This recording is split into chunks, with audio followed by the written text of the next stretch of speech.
My name is Liam Hayes. For the better part of a decade, my life has been defined by the scent of cedar and sawdust, the heft of a well-balanced tool in my hand, and the quiet satisfaction of bringing a piece of wood to life. I live just outside the city of Cedaridge, a place nestled between misty mountains and the deep green of the Pacific Northwest. My home is a small, restored craftsman bungalow, and my workshop, a converted barn out back, is my sanctuary. This is where I run Hearthwood Creations. To most people who know of us, Hearthwood is a name synonymous with bespoke, artisanal furniture, tables that tell a story, chairs that hold generations of conversations. We don't mass produce, we create. Each piece is an intimate collaboration between nature and human hands. What very few people know is that Hearthwood Creations is merely the heart of a much larger, quietly flourishing ecosystem.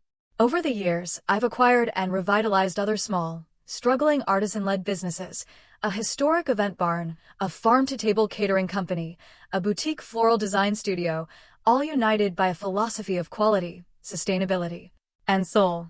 To my family, however, I am simply Liam, the carpenter. The dreamer who, at 20 years old, walked away from a full scholarship to a prestigious law school, shattering my parents' carefully constructed vision for my future. They had imagined me following in the footsteps of my younger brother, Ethan, the brilliant, ambitious one who sailed through his Ivy League education and landed a coveted position at a high-powered law firm in the city. Ethan was their North Star. I was the son who got lost in the woods. The disapproval was never loud or cruel. It was worse. It was a gentle, persistent disappointment, a sigh in my mother's voice when she'd ask if my hobby was paying the bills, a polite but swift change of subject from my father at family dinners whenever I tried to share a small success. "That's nice, son," he'd say before turning to Ethan. "Now, tell us about that big case you're working on." They saw calluses on my hands and concluded I was struggling. They heard woodworking and pictured a dusty, dead-end trade, not a multi-million-dollar enterprise built on the very principles of craftsmanship they claimed to admire. For 8 years, I let them believe it. Correcting them felt like boasting, and besides, a part of me always hoped they would one day see me without needing a balance sheet to clarify their vision. I hoped they would see the joy in my work, the purpose in my hands. So, I continued to live simply, to speak quietly of my little business, and to love them from a distance they themselves had created. That love is why, 6 months ago, I answered my mother's hushed, worried call. Ethan and his fiancée, Chloe, were planning their wedding, and the costs were spiraling. Their dream venue, a beautifully restored barn on the outskirts of the city, was more than they could afford. "I just want him to have the perfect day, Liam," she'd whispered, her voice thick with a mother's anxiety. "He's worked so hard." The irony was a familiar ache, but I pushed it aside. He was my brother. So, I made a call to my finance manager. An anonymous contribution of $30,000 was made to the venue, the Peregrine Barn, to cover the deposit and secure the date. The venue, of course, was one of mine. My family never knew. They just knew a miracle had occurred. Until this morning. A Tuesday. The autumn light was streaming through the large windows of my workshop, illuminating the fine dust dancing in the air. I was sketching a design for a new dining table, the charcoal soft against the grain of the paper, when my phone rang. It was my assistant, Clara, who manages the administrative heart of Hearthwood from a small office in town. "Liam, you have a call from Artisan Events," she said. "It's a woman named Jenna. She sounds stressed." Artisan Events. The wedding planning firm I'd partnered with, another spoke in the Hearthwood wheel. I felt a familiar pang of anxiety. "Patch her through, Clara." "Mr. Hayes? This is Jenna from Artisan Events. I'm calling about the Hayes Garland wedding next month." Her voice was tight, professional but strained. "I have some uncomfortable news regarding your invitation." I set down my charcoal pencil, its soft scratching the last sound of my peaceful morning. "Go on, Jenna." "Your parents contacted us yesterday," she said, and I could hear her take a deep breath. "They've asked that we formally remove you from the guest list. They cited a private family matter and were quite specific that you were not to attend the ceremony or reception." The words didn't hit me like a blow. It was more like a slow, sinking feeling, the final, quiet confirmation of a truth I had spent years trying to ignore. I was not part of their picture. "I understand," I said, my voice calmer than I felt. "However," Jenna continued, her discomfort palpable even through the phone, "they also asked if the family could retain the $30,000 deposit that was paid for the venue. Your mother said they had already budgeted around that money for other wedding expenses and were relying on it." For a long moment, I said nothing. I looked around my workshop, at the half-finished chairs and the stacks of fragrant, waiting timber. This was my life, my success, built with my own two hands, on my own terms. And they sought to banish the man while keeping the fruits of his labor. It was the kind of paradox that could break a person's heart. Liam? Are you there? Yes, Jenna. I'm here, I said softly. I need you to cancel the wedding. I'm sorry, what? She whispered. Cancel the Hayes Garland wedding. The whole thing? The venue, the catering, the floral arrangements. Her voice climbed in panic. Sir, I don't understand. You can't just, you're the brother of the groom, not the client of record. Jenna, I interrupted gently. The wedding is at the Peregrine Barn, correct? Yes, but... And who owns the Peregrine Barn? A pause. I could almost hear the gears turning in her head. Hearthwood Properties, I believe. And who owns Hearthwood Properties? The silence stretched longer this time. You do, Mr. Hayes. Hearthwood Creations. That's right, I said. So yes, I can cancel the reservation. And while you're at it, please also cancel their contract with Riverbend Catering. That's mine as well. And the floral designs from Bloom and Bow, also part of the Hearthwood family. The string quartet they booked through Setteridge Musicians Guild? I'm the primary benefactor and hold 3 seats on the board. Cancel it all, Jenna. Mr. Hayes. Liam. I had no idea. Very few people do, I said, a wave of weariness washing over me. The rehearsal dinner at the Sawyer's Table restaurant downtown?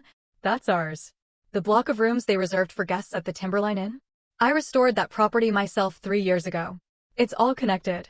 I could hear her shallow breathing. But Liam, the wedding is in less than a month. There are over 100 guests. This will destroy their plans. Their plans already excluded me, I said, the words heavy but firm. Please send the Hayes and Garland families a notice of cancellation for all services. Refund any deposits paid directly by them or their guests. The $30,000 contribution I made will be retained to cover the cancellation fees and the loss of the booking. It's only fair. Liam, this will be devastating for them. They won't be able to find other venues of that quality this close to the date. It's impossible. That, Jenna, I said with a deep, sorrowful sigh, is a problem they have created for themselves. After the call, I sat motionless in my chair, the silence of the workshop pressing in on me. I felt no triumph, no surge of power. Just a profound and aching sadness. This wasn't an act of revenge. It was an act of self-preservation. It was the drawing of a boundary that I should have drawn years ago. My phone buzzed on the workbench. A text from my mother. Liam, I'm sorry to have to do this over text, but after your last conversation with your father about your career, we all feel it's for the best that you don't come to the wedding. It would just create tension. We hope you understand. We will, of course, make good use of the venue deposit that was so generously provided. I closed my eyes. They hadn't even known the gift was from me. They just saw it as found money, a windfall to be kept. I typed back a short, simple message, each letter a small act of letting go. I understand completely. I wish you all the best. It took less than an hour for the aftershocks to begin. My father called first, his voice a low rumble of controlled fury. Liam, I've just received a series of the most unprofessional and alarming emails I have ever seen. The venue, the caterer, even the florist, all claiming the wedding is off. This is some kind of administrative nightmare. You need to tell me who you spoke to so I can rectify this immediately. There's no mistake, Dad, I said quietly. What do you mean, no mistake? We have a contract with the Peregrine Barn. A contract that I, as the owner, have chosen to terminate. The line went dead silent. I could picture him in his study, surrounded by leather-bound books and framed degrees, his world of predictable order suddenly thrown into chaos. Owner? What are you talking about? You're a carpenter, Liam. The words, meant to be a statement of fact, landed like a judgment. I am a carpenter, I agreed. I'm also the founder and owner of Hearthwood Creations, which includes Hearthwood Properties, the holding company for the barn. I build furniture, Dad, but I also build businesses. The distinction is one you've never cared to make. You're telling me, you own the venue? He stammered, the confidence draining from his voice. I own the venue. I own the catering company. I own the inn where your guests were supposed to stay. I helped build the restaurant where the rehearsal dinner was planned. For 8 years, I have been building a life, a successful one right under your nose. And for 8 years, you've refused to see it. You uninvited me from a wedding that I was, in essence, hosting. I heard my mother's voice in the background, a faint, panicked question. Then she was on the line, her voice trembling. Liam? Liam, honey, what is he talking about? This can't be true. You build tables. I do, Mom, I said, my heart aching for the chasm between us. I build tables that sell for more than your car. I build custom kitchens for people who value craftsmanship. And I've used the profits from that work to build a network of businesses dedicated to the same ideals. I tried to tell you so many times. When I bought the old Timberline Inn and spent a year restoring it, I told you I was working on a big project. You assumed I was framing walls for a contractor. We didn't know, she whispered, the words a familiar, painful refrain. You never told us you were so successful. Was my success a prerequisite for your respect? I asked, the question hanging in the air between us. Would you have listened more closely if you'd known there were millions of dollars behind my words? I didn't want you to be proud of my income. I wanted you to be proud of my work. Of me. My father came back on the line, his tone now one of desperate negotiation. Son, there has been a terrible misunderstanding. We can fix this. This is about your brother. It's his wedding day. My brother's wedding is no longer something I can help with, I said, the words tasting of ash. You made it clear I am not welcome in your family's celebrations. So, my businesses are no longer available to facilitate them. The next call was from Ethan. He didn't bother with pleasantries. David, what the hell have you done? He shouted, his voice vibrating with the self-righteous anger of a man who has never been truly thwarted. It's Liam, I corrected him softly, a habit from our childhood when he'd call me by our cousin's name to annoy me. It seemed he still saw me as interchangeable, insignificant. Whatever. You've ruined my wedding. My one day. All because you couldn't handle not being the center of attention for once. The center of attention? I asked, a weary disbelief washing over me. Ethan, I was uninvited. Banished. My only role in your wedding, according to our family, was to be an anonymous benefactor. You can't cast someone into the shadows and then be angry when they refuse to hold up the stage. What are you talking about, benefactor? That deposit was a lucky break. The venue had a grant or something. His voice trailed off as the implication of my words sank in. You. That was you. Yes, Ethan. It was me. A gift. Because despite everything, you're my brother, and I wanted you to be happy. The anger in his voice was replaced by a bewildered silence. Why wouldn't you just say something? When have you ever given me the chance? I countered, the years of frustration finally bubbling to the surface. When was the last time you asked me about my work with genuine interest? You visit my workshop, you glance at a table I've spent 100 hours on, and you ask me if I've thought about going back to school to get a real degree. You don't see me, Ethan. You see the ghost of the lawyer I was supposed to be. He had no answer. The silence that stretched between us was filled with the unspoken history of our diverging paths, of his effortless ascent and my quiet, unacknowledged climb. I have to go, I said finally. I have work to do.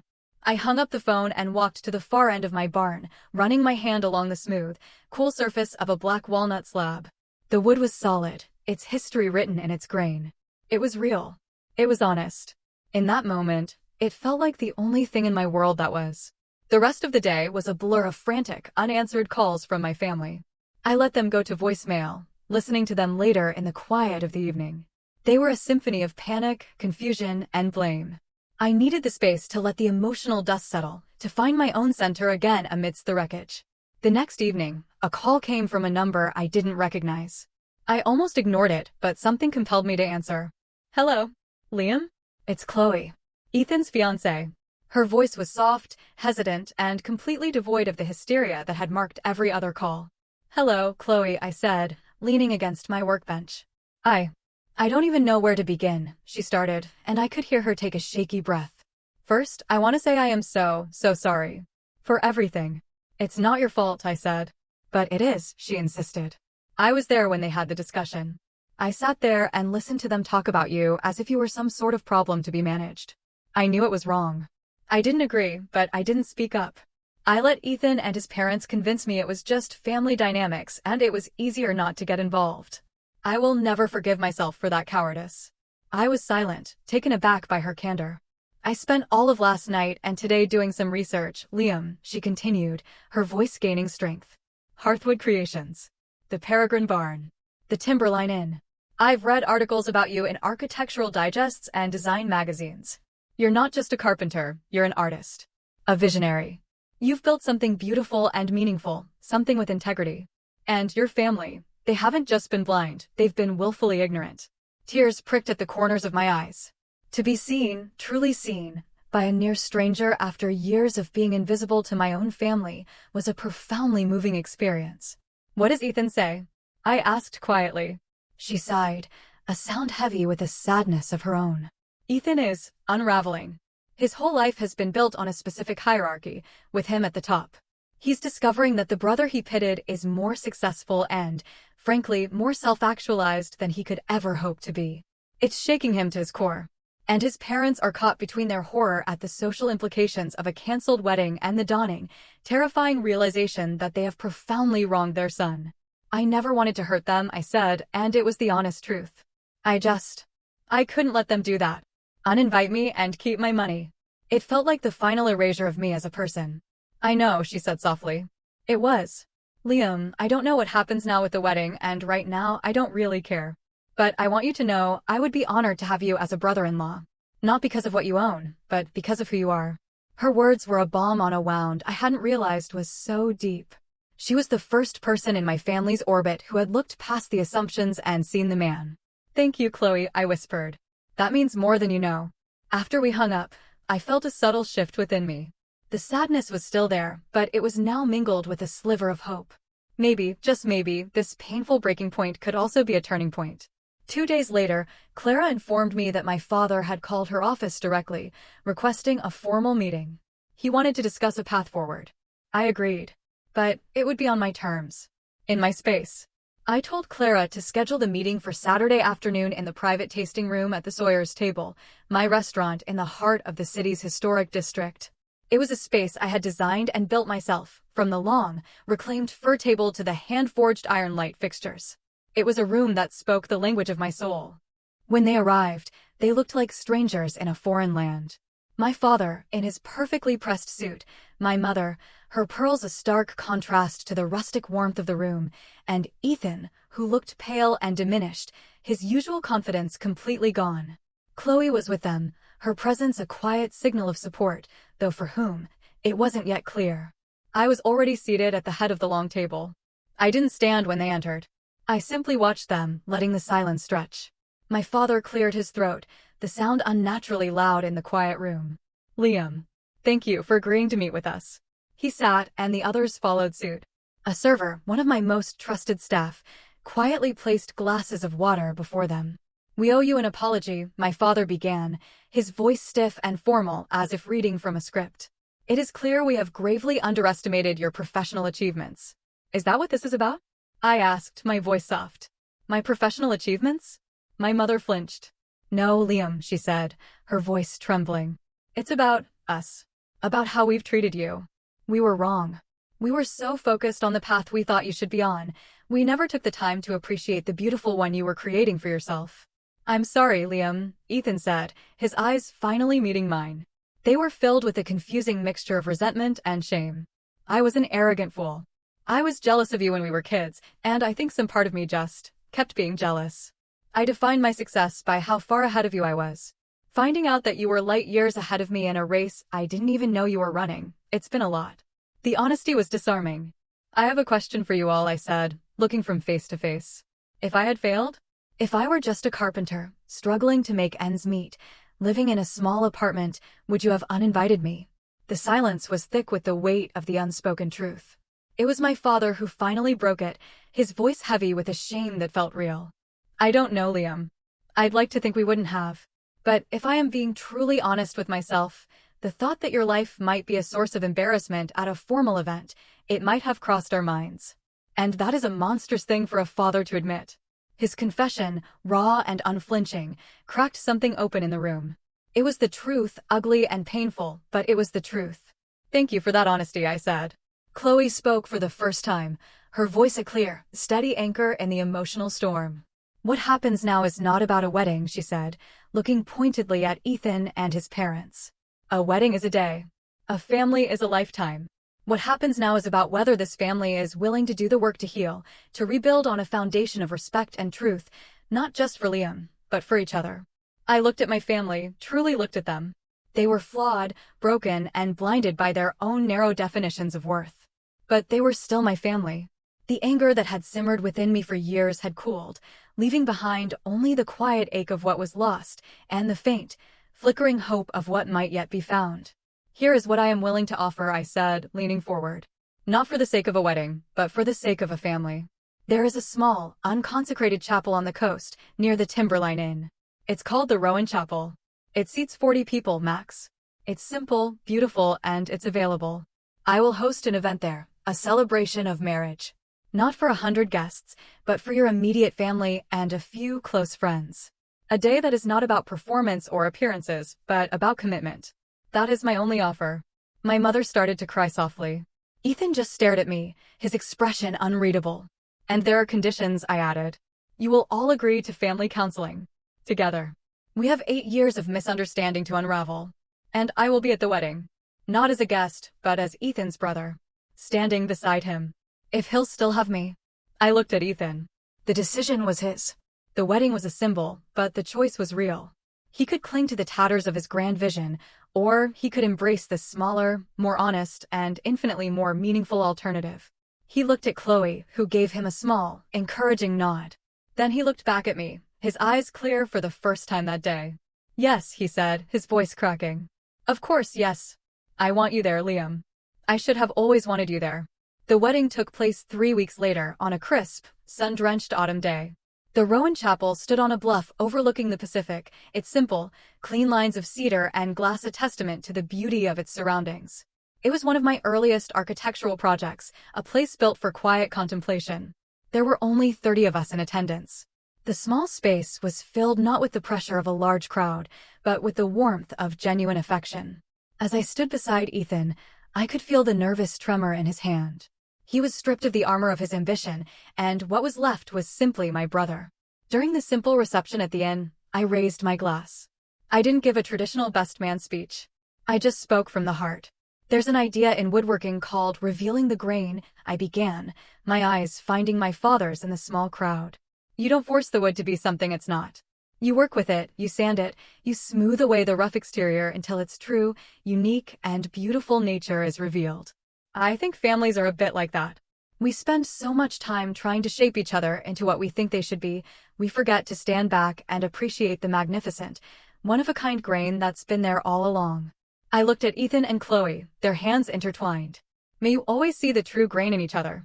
And may you build a life that is as strong, honest, and beautiful as the love you share today. To my brother and my new sister." Later, as the sun began to set, casting a golden glow over the ocean, my father came to stand beside me on the terrace. "It was never about the money, was it, son?" he asked, his voice quiet. "No, Dad. It was never about the money. I've spent my whole life measuring success in numbers on a spreadsheet, in a bank account, on a leaderboard at the firm," he said, his gaze fixed on the horizon. "You measured in beauty, in integrity. It took me 50 years to realize your currency is worth more than mine." He put a hand on my shoulder, and for the first time, it didn't feel like the proprietary pat of a father on a son, but the respectful touch of one man to another. "I am so proud of you, Liam. Not for what you've built, but for the man you've become. You have a strength your brother and I are only just beginning to understand." A comfortable silence fell between us, filled only by the sound of the waves. The chasm that had separated us for so long hadn't vanished, but a bridge was being built, plank by plank, word by word. Driving home that night, along the dark, winding coastal highway, I felt a sense of peace I hadn't known was possible. The empire I had built in the shadows had finally been brought into the light, not as a weapon, but as a tool for understanding. I hadn't set out to prove my family wrong, I had only set out to be true to myself. And in a painful, roundabout way, in forcing them to see my truth, I had given them a chance to find a better version of their own. My phone buzzed with a text. It was from Ethan. The chapel was perfect. "Thank you. For everything. I have a lot to learn about being a brother. I'm glad I have you to teach me." I smiled and placed the phone on the seat beside me. The road ahead was long, and there were years of knots to untangle. But for the first time, it felt like we were all traveling in the same direction. The grain was, at last, being revealed.